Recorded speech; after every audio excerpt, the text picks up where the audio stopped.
नमस्कार दोस्तों, welcome to our channel. आज की टॉपिक थोड़ा सा कंट्रोवर्शियल टॉपिक है। आज सच कंट्रोवर्शियल है नहीं, लेकिन लोगों ने बना दिया इसको क्योंकि हमारे इमोशन के साथ जुड़ा हुआ है, ये हमारे बेसिक नीड के साथ जुड़ा हुआ है। एंड लोगों को अपने बेनिफिट कहीं ना कहीं जहाँ दिखते हैं वो कंट्रोवर्शियल बना देते हैं। कई लोगों का मैंने ऐड देखा है, वो जो बिजनेस कोचिंग देते हैं वो कहते हैं आप घर मत खरीदो, आप उस अमाउंट को जो भी डाउन पेमेंट है या ईएमआई है उसको आप बिजनेस में लगाओ, वेल्थ क्रिएट करो और अपना घर खरीदो।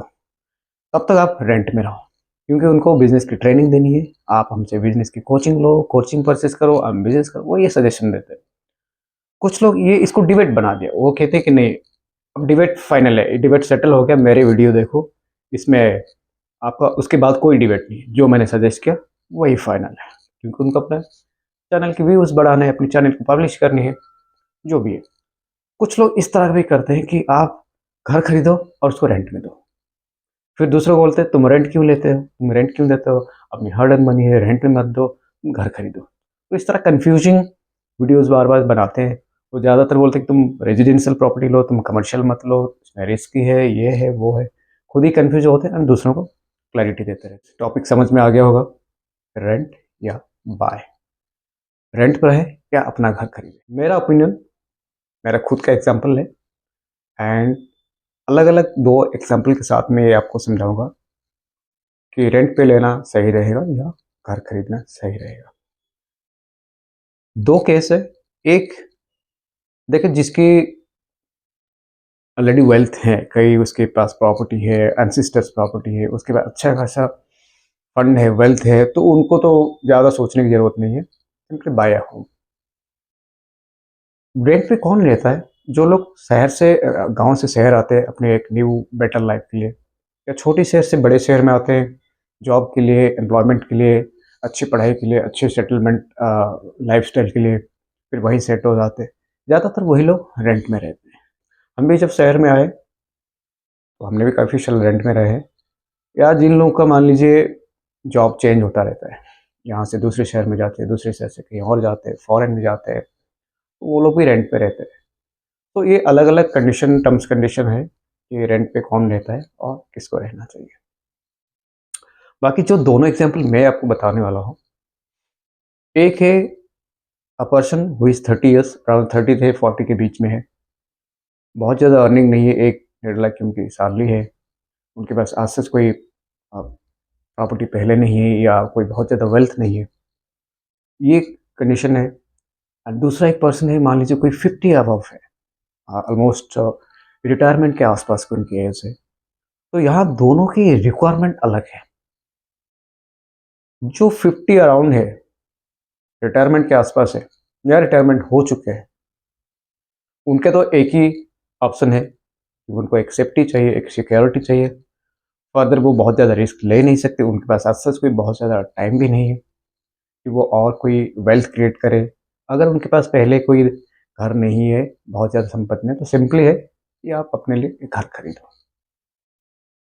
बट जो जिनकी एज कम है, जो 30 से 40 के अराउंड है, उनके पास एक टाइम है, 8-10 साल का एक टाइम है उनके पास।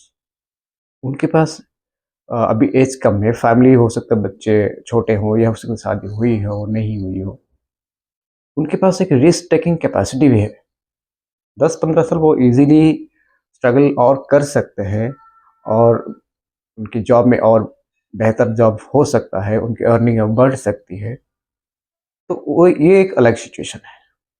अब इनके लिए दो ऑप्शन होता है। उनके लिए क्या ऑप्शन है? दो ऑप्शन है उनके पास। घर खरीदो, उसी को ईएमआई देते रहो, क्योंकि जितना प्रॉपर्टी की प्राइस बढ़ती है, आपकी इनकम उसी हिसाब से बढ़ती नहीं है।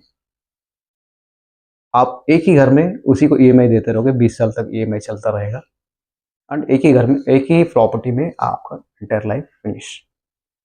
ऑप्शन ये उनके पास दूसरा ऑप्शन है कि आप ऐसा प्रॉपर्टी खरीदो जिसमें ज़्यादा से ज़्यादा वो उसकी अप्रिशिएट करे, उसकी वैल्यू बढ़े।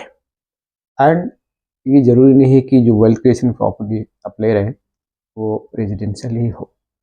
कई बार वो कमर्शियल में अच्छे रेंट, अच्छा वेल्थ क्रिएट होता है। कई बार आप लैंड कहीं लेते हैं, कहीं पे प्लॉट लेते हैं, कहीं पे एक मार्केट कम्प्लेक्स में आप शॉप लेते हैं, तो आपको अगर वेल्थ क्रिएशन पे ध्यान देना, तो जो प्रॉपर्टी ज़्यादा से ज़्यादा वेल्थ क्रिएट कर पाए, उस प्रॉपर्टी को दोबारा जैसे उसकी वैल्यू अच्छी बढ़ती है तो सेल आउट करो। जितने फंड आपके पास आते हैं उसको फर्दर 2 या 3 प्रॉपर्टी में, आप मल्टीपल प्रॉपर्टी में आप लगा सकते हैं। आपको अर्निंग बढ़ती है, हो सकती है आपकी वाइफ भी अर्निंग होगी या आपकी हस्बैंड अर्निंग होगा, तो अर्निंग ज़्यादा है तो आप ज़्यादा भी लोन ले सकते हैं। इन कुछ सालों के अंदर, 5 से 10 साल मैंने बोला, 5 to 10 ईयर्स के अंदर आप मल्टीपल प्रॉपर्टी बना सकते हैं।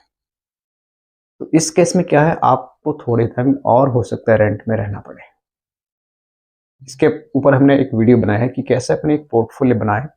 देखिए यहाँ पे रिक्वायरमेंट क्या है, आपको वेल्थ क्रिएट करना है, आपको ज़्यादा से ज़्यादा रेंटल इनकम भी चाहिए, आपको फाइनेंशियल सिक्योरिटी चाहिए आफ्टर सर्टेन ईयर्स। क्योंकि बहुत ज़्यादा एज तक आज के टाइम में 9 to 5 जॉब करना भी डिफिकल्ट है। जिस तरह मार्केट बनती जा रही है, कॉर्पोरेट लाइफ जिस तरह होती जा रही है, लंबा टाइम तक कॉर्पोरेट लाइफ में रहना भी मुश्किल होता है।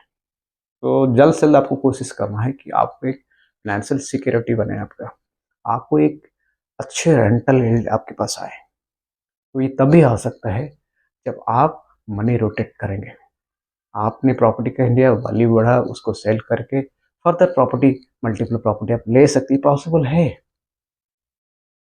तो यहाँ इमोशन या डिबेट या कंट्रोवर्सी की बात नहीं, यहाँ सिंपली रिक्वायरमेंट की बात है। और इस बात को कोई डिनाई नहीं करेगा मेरे हिसाब से, 100% लोग इसको एग्री करेंगे। हर कोई अपने लिए ज़्यादा से ज़्यादा वेल्थ चाहता है, एक फाइनेंशियल सिक्योरिटी चाहता है, रेंटल यील्ड चाहता है, मल्टीपल प्रॉपर्टी चाहता है।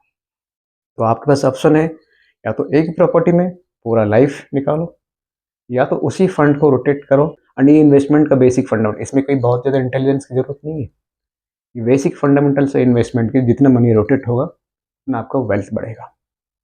सो इसमें हो सकता है आपको थोड़े टाइम और रेंट में रहने की पड़ सकती है। So no debate, no controversy, simply based on your actual requirement. यहाँ पे मैं इमोशन नहीं कहूँगा, मैं कहूँगा आपका रिक्वायरमेंट क्या है। आपको वेल्थ चाहिए, आपको रेंटल यील्ड चाहिए, या आपको एक ही प्रॉपर्टी चाहिए। तो आज के लिए इतना ही है। उम्मीद है वीडियो आपको अच्छी लगी होगी। वीडियो को ज़्यादा से ज़्यादा लाइक, शेयर एंड सब्सक्राइब जरूर कीजिएगा। मिलते हैं अगली बार किसी और अच्छी वीडियो के साथ, तब तक के लिए बाय।